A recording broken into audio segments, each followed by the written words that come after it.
Hello বন্ধুরা, আমি সীমা। আমার রান্নাঘরে জানাই সকলকে স্বাগত। আশা করি সকলে খুব ভালো আছেন। আমি আবারও চলে এসেছি একটি নতুন রেসিপি নিয়ে। আমি আজ তৈরি করেছি ডিম তড়কা। এই ডিম তড়কার রেসিপিটাই আজ আপনাদের সঙ্গে শেয়ার করে নেব। তো চলুন রেসিপিটি দেখে নেওয়া যাক। প্রথমেই আমি এখানে নিয়ে নিয়েছি তড়কার ডাল। তড়কার ডালগুলোকে ভালো করে পরিষ্কার করে ধুয়ে নিয়ে 6 ঘন্টা মতন জল দিয়ে ভিজিয়ে রেখেছিলাম। আর এখানে রয়েছে 4-5 রকম মেশানো ডাল। তার মধ্যে রয়েছে কাবলি ছোলা, সবুজ কলাই, ছোলার ডাল, রাজমা। সব কিছুকে পরিমাণ মতন জল দিয়ে প্রেসারের মধ্যে আমি 2-3টে সিটি দিয়ে নিয়েছিলাম। এবার প্রথমে আমি কড়াইয়ে সর্ষের তেল দিয়ে দিয়েছিলাম। সর্ষের তেল গরম হলে এর মধ্যে 4টে ডিম ফাটিয়ে দিয়ে দিয়েছি আর দিয়ে দিয়েছি সামান্য পরিমাণ লবণ।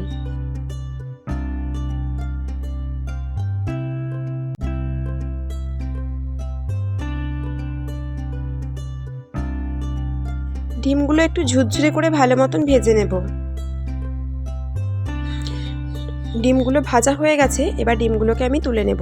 তারপর ওই কড়াইয়ের মধ্যে দিয়ে দেব আবারও বেশ কিছুটা পরিমাণ সর্ষের তেল। তেল গরম হয়ে আসলে এর মধ্যে দিয়ে দেব একটা বড় সাইজের মিহি করে কুচনো পেঁয়াজ।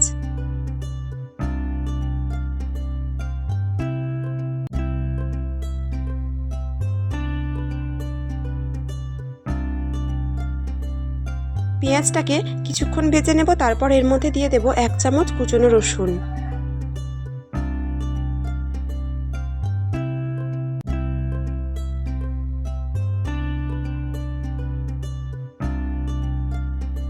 রসুন পেঁয়াজ একটু ভাজা ভাজা হয়ে যাওয়ার পর এর মধ্যে আমি দিয়ে দিয়েছি 1 চামচ কুচনো আদা আর 4-5টা কুচনো কাঁচা লঙ্কা।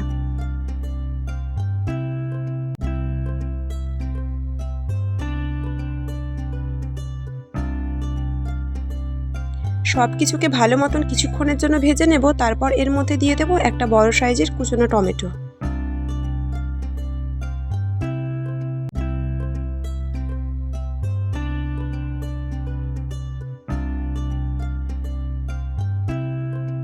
টমেটোটাকে একটুখানি ভেজে নেব।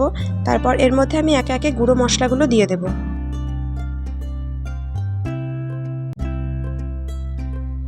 প্রথমে এখানে দিয়ে দিয়েছি 1/2 চামচ জিরে গুঁড়ো, কালারের জন্য 1/2 চামচ কাশ্মীরি লঙ্কার গুঁড়ো, 1/2 চামচ হলুদ গুঁড়ো, পরিমাণ মতন লবণ আর স্বাদের জন্য সামান্য চিনি।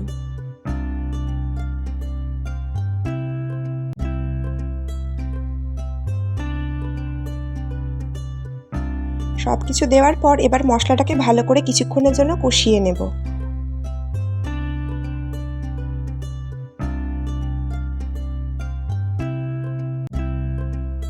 এখানে সামান্য পরিমাণ জল দিয়ে আরও কিছুক্ষণের জন্য মশলাটাকে বেশ ভালো করে কষিয়ে নেব।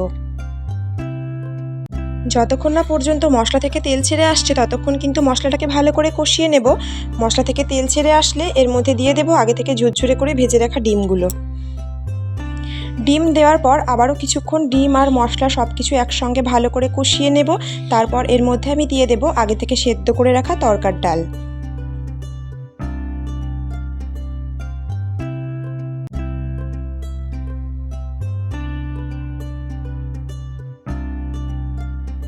সামান্য পরিমাণ জল দিয়ে দিয়েছি। এবার সমস্ত কিছুকে ভালো করে মিশিয়ে নেব। আর অবশ্যই একবার টেস্ট করে দেখে নেবেন লবণের পরিমাণটা ঠিক হয়েছে কিনা। আমি এখানে টেস্ট করে দেখে নিয়েছিলাম, আমার এখানে লবণের পরিমাণটা একদম ঠিক ছিল।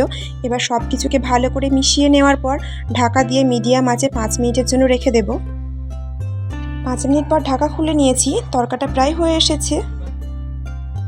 এবার ভালো মতো নেড়ে চেড়ে নেব আর উপর থেকে ছড়িয়ে দেব কাসুরি মেথি।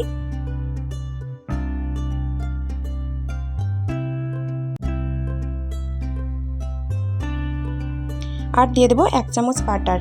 সব কিছু দিয়ে ভালো করে নেড়ে চেড়ে নিয়ে আবারও 2 মিনিটের জন্য রেখে দেব। 2 মিনিট হয়ে গেছে, ঢাকা খুলে নিয়েছি। তরকা একদম রেডি।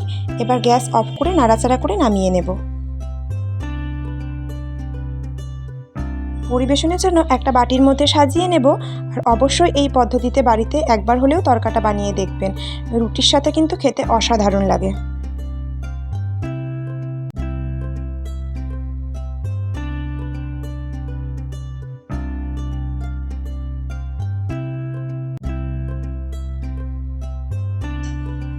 পরিবেশনের জন্য একদম তৈরি হয়ে গেছে ডিম তড়কা।